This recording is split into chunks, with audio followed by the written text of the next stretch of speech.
Taking a deep breath, just landing ourselves in the space wherever we are, however we are, and just leaning back into the great love. As we exhale, feeling divinely supported from all realms, all worlds, all elements. And just seeing if we can access that strength and support that's right here, right now, in this moment.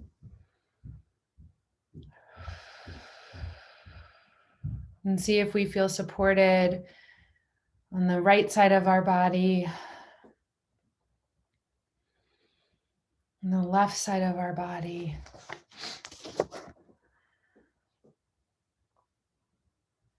In the front, aligning us forward. And from the back, all the experiences we've had until this moment. And then bringing that all together up and around the head, all the spaciousness around us and down into the heart, descending down through our feet.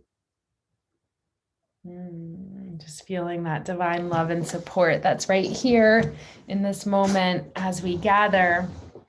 I wanted to have a teaching episode on how to build a community of care advisors for yourself. So last week we had our winter Paws retreat. So usually 3 or 4 times a year, we have a retreat called Paws, and whichever season it is, those are the themes.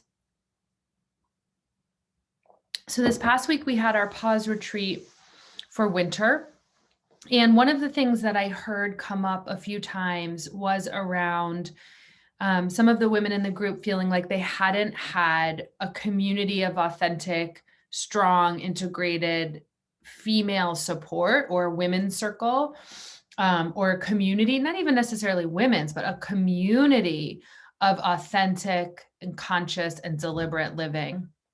So I wanted to share with everyone, because I kept hearing people say that, and I would just say, me too. I didn't grow up with that. And I know very few people who have. And I think maybe if you have, you're probably not in our community or circles, because maybe you've grown beyond that or expanded beyond that, where you don't long for that maybe as much as we do. I don't know, but I don't know anybody who grew up in a community of care, who grew up with community that was authentic and deliberate, that didn't have an attachment to a mental mindset or a way of being or something that you had to believe in. So some of us grew up in religious communities where there was a requirement of belief systems and you were all joining the same thing.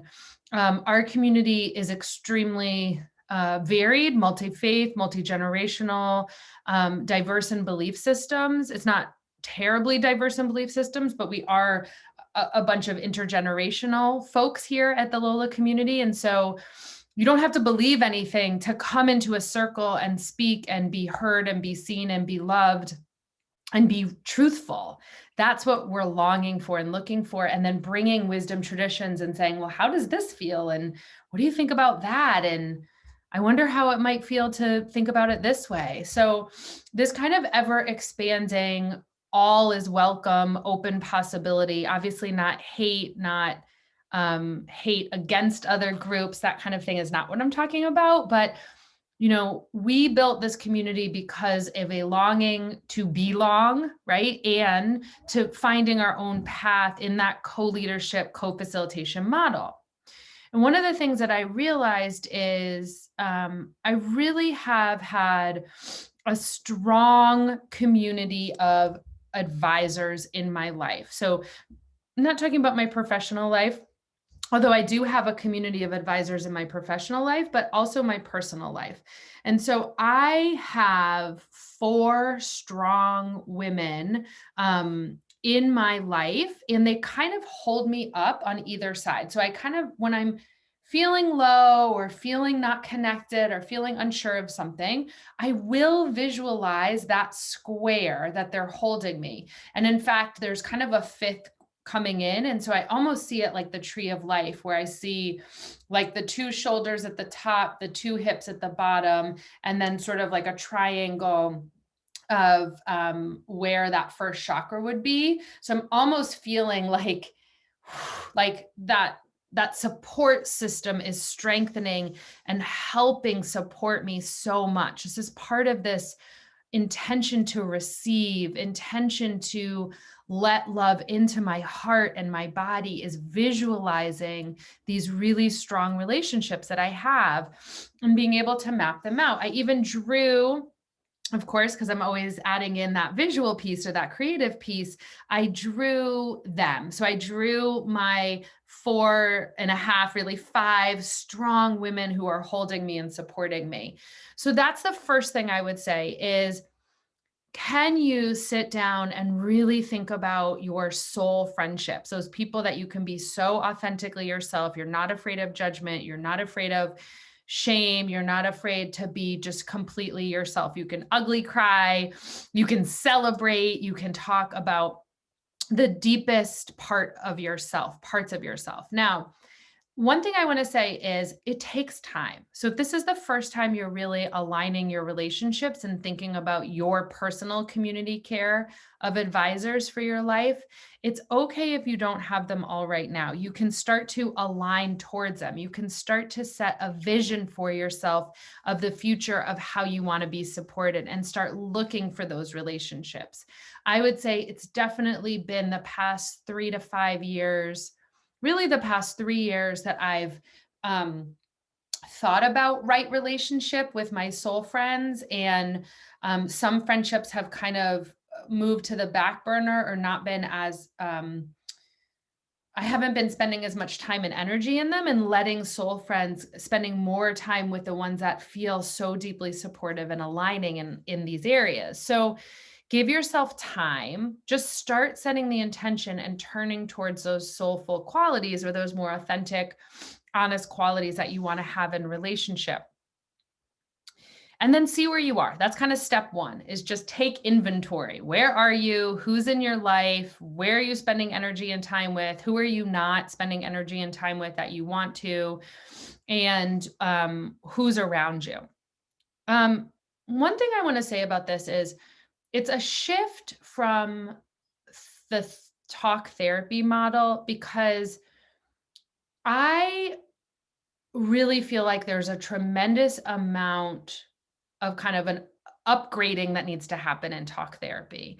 I know for myself, it is rather difficult to find someone for me to work with in therapeutically, because I've studied and learned and read and just keep growing and evolving in this area, that a lot of the mainstream methods are just outdated. Like, we know so much more about brain science. We know so much more about somatic healing, about the whole body. And so my own energetic and daily practices are really including the whole self and all the different layers of psychological, emotional, physical, spiritual well-being. And I include them all in the health that I'm feeling today. So, or the well-being that's kind of pulsating through my life. So I want to just bring this in, because I think sometimes we think, oh, if I get a good therapist, I don't need to have, like, these friendships can kind of be as they are. And I am pushing on that. I am saying, I want the therapeutic models to be upgraded. I want people to have somatic and energetic and spiritual healing within their therapeutic models. And I want us to be able to rise to elevated consciousness in our friendship so that we can be better friends and humans. I truly think this type of friendship will make your marriage better, your parenting better, your work life better. Like, to actually have places to land. I always say a soft place to land with your friends, and you're deeply, really investing in your friendships, is a huge deal. I just don't think we valued this enough in our society. We put all the pressure on parenting and marriage and work, and we really haven't had these deeper conversations about friendships. So I want to say that for me, the shift away from therapy being a place where I get to be that self and really aligning friendships and support relationships where I get to be my full self is a really different operating. It's a really different way of seeing relationship. And not that I want my friends to be my therapist, but that I'm learning how to be radically responsible for my own mental, physical, spiritual, emotional health, and they're witnessing that. So there are some guidelines, which I'll get into, around these friendships and around how to have them so they're not dumping and then you're being drained and feeling energetic low, but that you're meeting each other and that there's a give and a take. So if you're telling intimate things about your life, it's expected that they're going to tell intimate things about their life. And that's going to have that energy flow that is not draining to either of you, but is in just kind of deepest, like, I see you, I trust you, I hear you, and you'll take care of that for yourself. And I'm going to let you, I'm not going to fix you. You're not broken. You're not going to fix me. I'm not broken. We're just witnessing the energetic shifts and holding each other. It's a really different model than just calling and complaining and dumping and the other person being quiet. And then the next week, the same thing. Also, if you are having these relationships and you're not being intimate or real with what's happening, it kind of becomes a little contagious in and very shallow in like, okay, well, if you're not going to share your deepest desires or your longings or what's going on in your heart, I'm not going to share mine. And so some of us don't want to be in that kind of relationship. Some of us are perfectly fine with it. So just attuning and aligning and asking yourself, where are you in that? And what are the relationships that feel best? As I started to do this process for myself over the past few years, I can now just say, like, I want to be in deep, intense relationships where there's truth and there's truth cycles. And we just energetically, I reach out when I need you, you reach out when you need me. And there's no shame in that. And we go back and forth. I no longer want to be in relationships where I am being my full self and saying, oh, this thing is so hard today. And them saying, okay, well, call me if you need anything. And then kind of being like, yeah, the weather sucks. And then getting off. Like, I need to have that level of holding and intensity back and forth for me to feel, for me to trust, and for me to be fully engaged in the relationship. All right. So we talked about building your team. We talked about some things to look for now. In that visual I told you about that I created, I'm in the center and then I have them all around me. And I'm thinking about that, like I said, as kind of that tree of life visual. And I'm in the center, but that's also the heart center. So I'm able to be more loving and kind and generous and heartful and open and wholehearted when I have that whole support team. It's not just me doing it alone. And then I kind of see that whole visual that I said, the two shoulders are two friends, two hips are two friends, and the root chakra, the perineum is one friend, and then I'm in the center. I see that all supported by goddess energy, by the earth, by earth mama, by nature, by the harmony of the elements that I learn and teach about in Ayurveda, and Shekinah, the divine feminine in Jewish tradition. So like, I see us as a micro of this macro love and support that I'm always tapping into. And I'm like, okay, what's over here on the right? What's over here on the left? What's right in front? What's behind? And then what's all around me? So that's how I'm leaning back into that great love or that support. All right. So we talked about a little bit about talk therapy, not meant to do it alone. So, what we know about the science of stress, the science of well-being, the science of connection is that we are wired for connection and we have these mirror neurons. So it's really important who we spend time with, who we talk to, what we watch, who we're in relationship with.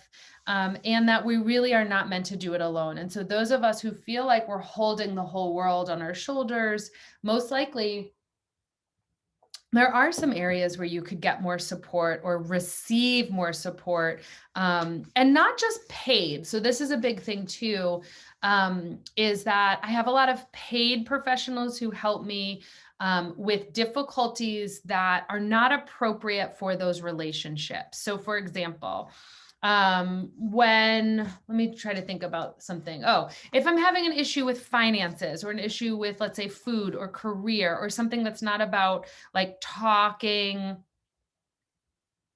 I'm trying to give you a good example, like talking where I actually need someone who's a higher level skill or professional in it, especially in trauma healing, whether you're talking about your root family or your marriage or past abuse, physical, mental, sexual, any of that.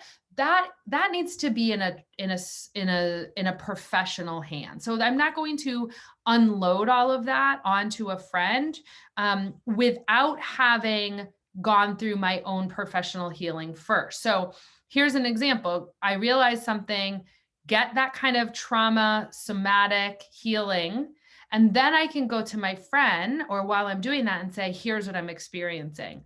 But I'm able to release it to the professional. I'm not putting that on my friend as the professional. And this is something I really want to recommend if you're in a marriage, is that you are not dumping your marriage problems on your friend. It really messes with the energy of the relationship.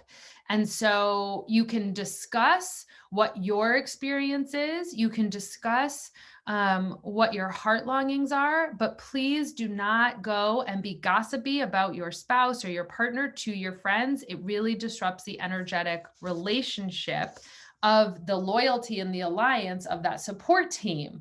So this will look different for everyone based on all your things, your unique code in life. But what would that look like if you were more thoughtful and strategic about sharing your experience and sharing what you're feeling without bashing another person? And that's where you would want to get some help. I have some things that move through me that are very difficult to talk about because they're energetic and spiritual and intuitive experiences. And so I don't always go to my friends, my support circle, my community care advisors first. I'll often go to one of my healers, my paid healing team, work with them and integrate, and along the way share that with my friends. But I'm not putting that on them about what's coming through me.